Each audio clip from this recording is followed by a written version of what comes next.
Todos alguna vez hemos escuchado hablar del ADN, pero exploremos más a fondo sobre esto. La desoxirribosa se refiere al azúcar y el nucleico es el ácido formado por el fosfato y la base nitrogenada. Las moléculas de ADN consisten en dos cadenas que se enrollan entre ellas para formar una estructura de doble hélice. Cada cadena tiene una parte central formada por azúcares, desoxirribosa y grupos fosfato. Además posee una secuencia específica de bases nitrogenadas, las cuales se enlazan entre ellas. Es decir, está formado por una base nitrogenada, un azúcar y un grupo fosfato, lo que se conoce como nucleótido. Enganchado a cada azúcar hay una de las siguientes cuatro bases: adenina, citosina, guanina y timina. Las dos cadenas se mantienen unidas por enlaces entre las bases. La adenina se enlaza con la timina y la citosina con la guanina. La secuencia de estas bases a lo largo de la cadena es lo que codifica las instrucciones para formar proteínas y moléculas de ARN usando el conocido código genético. La secuencia de nucleótidos que codifica para una proteína se le conoce como gen. Ahora hablemos un poco sobre la estructura en la cual encontramos el ADN. Durante años los científicos se vieron fascinados por cómo se encajaba un tramo de ADN muy largo, aproximadamente de 1 metro de ADN, dentro de una célula muy pequeña, aproximadamente una centésima de milímetro de diámetro. Aquí es donde la célula recurre a mecanismos de enrollamiento o superenrollamiento del ADN en múltiples formas. Comencemos por lo fundamental, los nucleosomas, que son esencialmente paquetes de pequeñas esferas proteicas llamadas histonas, alrededor de los cuales se enrolla el ADN, y que se ve literalmente como cuentas de un collar, excepto que estas cuentas tienen el ADN rodeándolos en lugar de pasar a través de ellas, como ocurre en el caso de un collar. Ahora el conjunto de nucleosomas forma otra estructura, la cromatina, la cual es el material por el que están compuestos los cromosomas, y consiste, mejor dicho, en ADN y proteínas. Las histonas son las proteínas más abundantes. Estas se empaquetan en el ADN organizándolos de forma que quepa dentro del núcleo.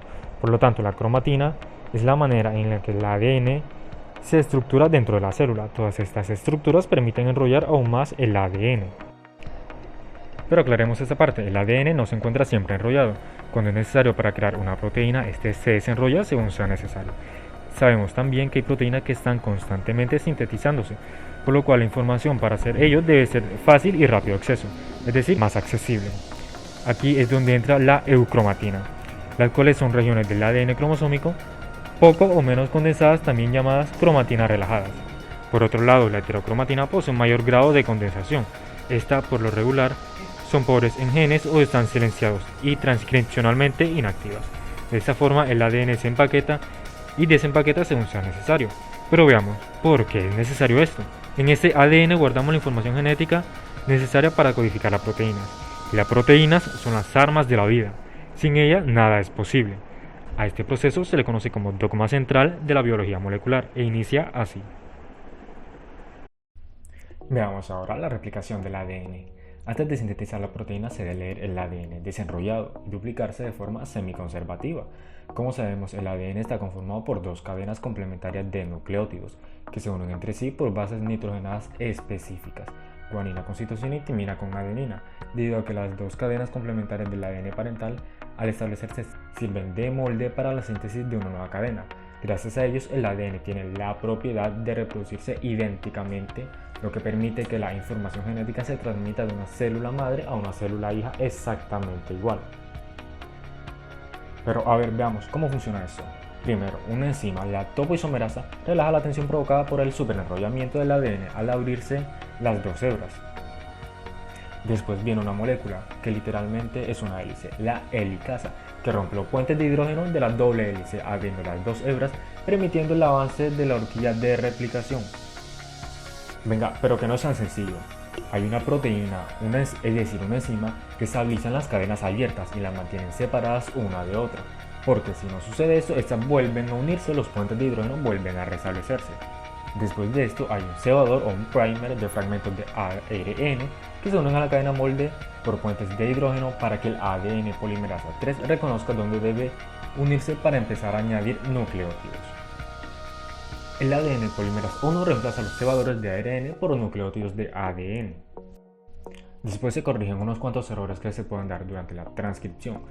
El ADN polimerasa 3 sintetiza la cadena complementaria de forma continua en la hebra adelantada y de forma discontinua en la hebra rezagada, ya que solo puede sintetizar en dirección 5'-3'.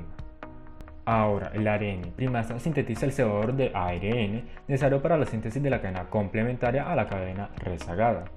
El ADN ligasa une los fragmentos de Okazaki. Después de esto, se tiene dos cadenas de ADN exactamente iguales, pero analicemos. ¿Cómo interviene esto en la producción de proteínas? Y es que de esta forma se produce la transcripción. Vamos a ello. La transcripción es el primer paso de la expresión génica, el proceso por el cual la información de un gen se utiliza para generar un producto funcional, como una proteína. El objetivo de la transcripción es producir una copia de ARN de las secuencias de ADN de un gen, siendo así la ARN polimerasa la principal enzima que participa en la transcripción, la cual utiliza un molde de ADN de cadena sencilla para sintetizar una cadena complementaria de ARN. Específicamente, la ARN polimerasa produce una cadena de ARN de dirección 5' a 3' al agregar cada nuevo nucleótido al extremo 3' de la cadena. Las etapas de la transcripción. La transcripción de un gen ocurre en 3 etapas: iniciación, elongación y terminación. Siendo así, en la iniciación, la parte en la que la ARN polimerasa se une a una secuencia de ADN llamada promotor.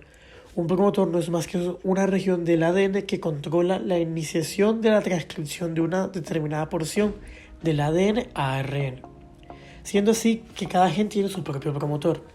Una vez unida, la ARN polimerasa separa las cadenas de ADN para proporcionar el molde de la cadena sencilla necesario para la transcripción. En el caso de la elongación, una cadena de ADN, la cadena molde, actúa como la plantilla para la ARN polimerasa. Al leer este molde una base a la vez, la polimerasa produce una molécula de ARN a partir de nucleótidos complementarios y formar una cadena que crece de 5' a 3'. El transcrito de ARN tiene la misma información que la cadena ADN, contraria a la molde en el gen, es decir, la codificante, pero contiene la base uracilo en lugar de la base timina. En el caso de la terminación, se dan a conocer unas secuencias llamadas terminadores, que indican que se ha complementado el transcrito de ARN. Una vez transcritas, estas secuencias provocan que el transcrito sea liberado del ARN polimerasa. Ahora vamos con la traducción. En esta etapa, el ARN mensajero se decodifica una vez que ya se encuentra en el citosol para construir una proteína o un pedazo subunidad de una proteína que contiene una serie de aminoácidos en específico. Literalmente se traduce la secuencia que antes era de nucleótidos a una de aminoácidos. El ARN que se encontraba vagando en el citosol es leído y se usa para construir una proteína, es decir, la secuencia de nucleótidos del ARN pasa a ser una secuencia de aminoácidos para un polipéptido.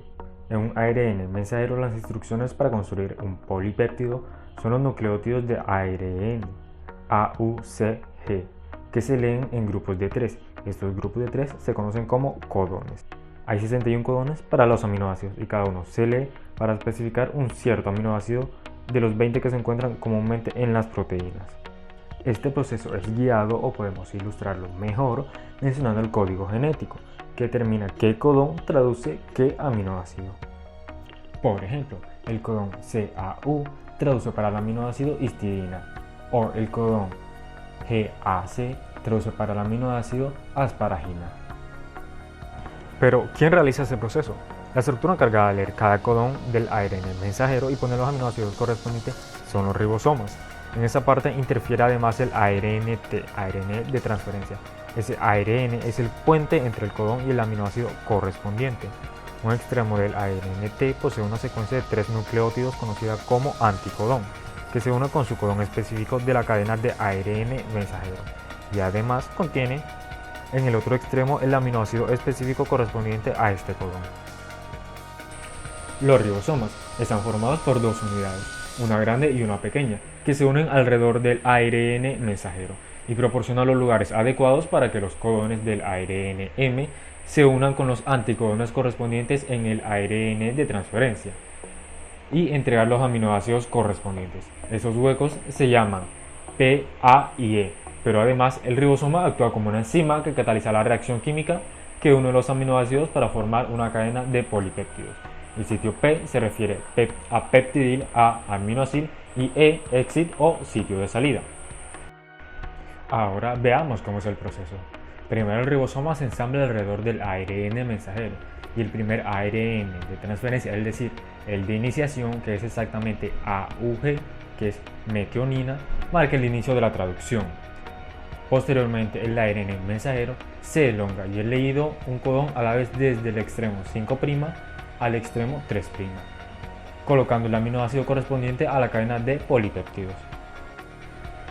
Cuando viene un nuevo codón, de nuevo el ARN de transferencia se une en el anticodón correspondiente. El aminoácido del otro extremo del ARN de transferencia se une a la cadena creciente de aminoácidos por una reacción química, formando así la larga cadena de aminoácidos. Después el ARN mensajero se desplaza exponiendo un nuevo codón, o en otras palabras, el ribosoma se desplaza sobre el ARN mensajero, traduciendo la información a aminoácidos. Al igual que como termina, el final debe ser marcado con unos codones específicos. En este caso pueden ser UAG, UAA o UGA. Luego de esto acaba formada la larga cadena de polipéptidos, que tras varios procesos post-traduccionales acaba en una proteína funcional. De esta forma acaba la traducción y se forman proteínas. Pero podríamos pensar, ¿para qué es importante esto? Y es que como bioingenieros debemos conocer mínimamente esos procesos para poder trabajar con ellos.